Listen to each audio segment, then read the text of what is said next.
Look around, and it's pretty easy to feel like our modern civilization is in a bit of a crisis, right?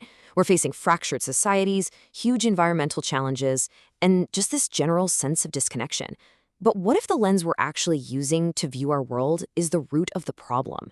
Well, today, in this explainer, we're diving into a really groundbreaking study on heaven, earth, and humanity, specifically within Dung Hak and Daesun thought. It reveals how these traditional Korean philosophies carved out a path for an autogenous, or basically homegrown, modernity. It's a completely fresh, profound way to look at our place in the universe. So here's our roadmap for today. 1. The quest for autonomous modernity. 2. Core theories and thought systems. 3. The integrated view of heaven. 4. The view of Earth, harmony and success. 5. Establishing human subjectivity. And 6. Significance and future prospects. All right, let's jump right into section 1, the quest for autogenous modernity. When we hear the word modernity, I bet we almost instinctively think of Western industrialization, analytical science, and rugged individualism.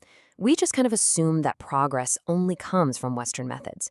But ask yourself, must modernity always mean Western modernity? This study actually challenges that core assumption head on. So this research aims to reveal a homegrown or autogenous modernity. It analyzes how traditional philosophies, namely Dung Hak and Daesun thought, didn't just reject the West, but they didn't blindly copy it either. Instead, they actually fused Eastern and Western paradigms together to create a totally unique, coextensive view of heaven, earth, and human beings. Moving right along to section 2, core theories and thought systems.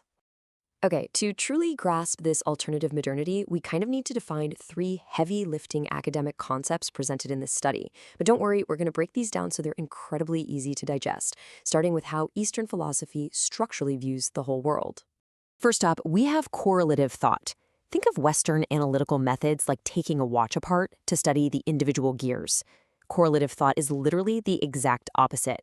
It's a holistic Eastern thinking system. You look at the entire universe first, and then you understand the individual parts based entirely on their context and relationships to one another. Essentially, everything is interconnected. Next is liminality. Imagine you're moving out of your old house, but you haven't gotten the keys to the new one yet, right? You're just living out of boxes. Well, that's liminality. It's the intermediate zone, or the third realm, between the period before and after a massive transformation. In the context of this study, it's basically the chaotic waiting room of history, where a society is actively transitioning from a traditional era to a modern one. And finally, revitalization movements. When faced with the massive external threat of Western imperialism, how did these Eastern societies cope? Well, they revitalized. Think of this as updating the software of society to handle new viruses while still running on your trusty traditional hardware. It explains how traditions are utilized to adapt to external threats while fiercely maintaining a core cultural identity.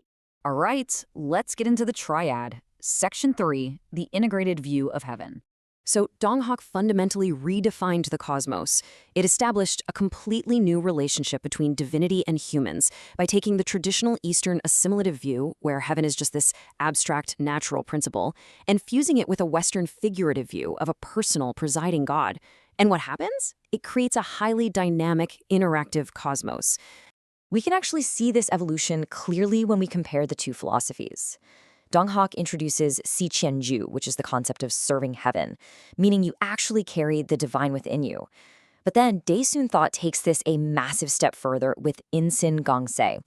This is the belief that the supreme ruler literally incarnates in a human body to directly manage heaven, earth, and humanity.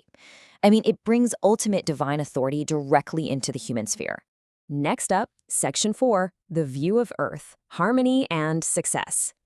Now, Daesun's worldview doesn't view the Earth as just inert dirt and rock waiting to be exploited, which is a highly Western industrial view, right? Instead, it sees heaven and Earth as being actively created and maintained by the sincerity, reverence, and faith of the gods. Basically, nature is alive, conscious, and totally participatory. Looking at the progression here, Dung Hak first presents Zhang Huazhang, or the harmony of nature. It's a modern view integrating Eastern condensed energy with a Western material view.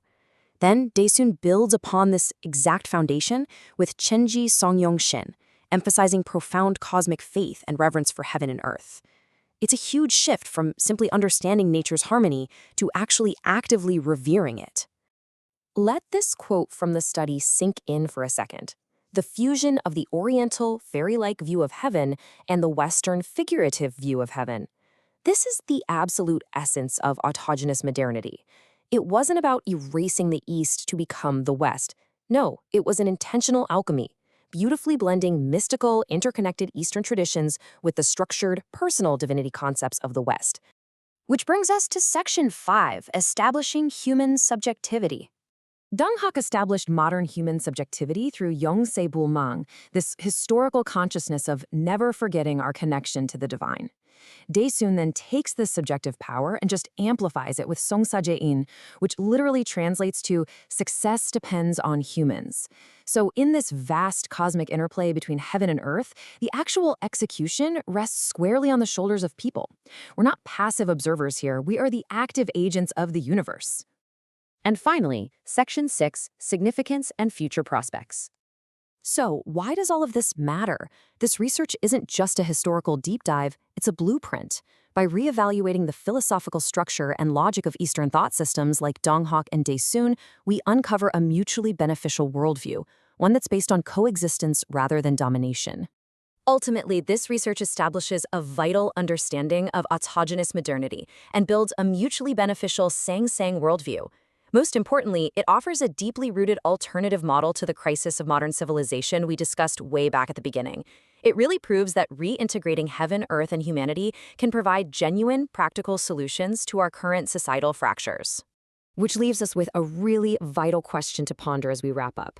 If the fragmented, purely analytical thinking of Western modernity led us into a crisis of disconnection, could the holistic, correlative thinking of Eastern philosophy, this beautiful integrated harmony of heaven, earth, and humanity, be the actual key to our global salvation?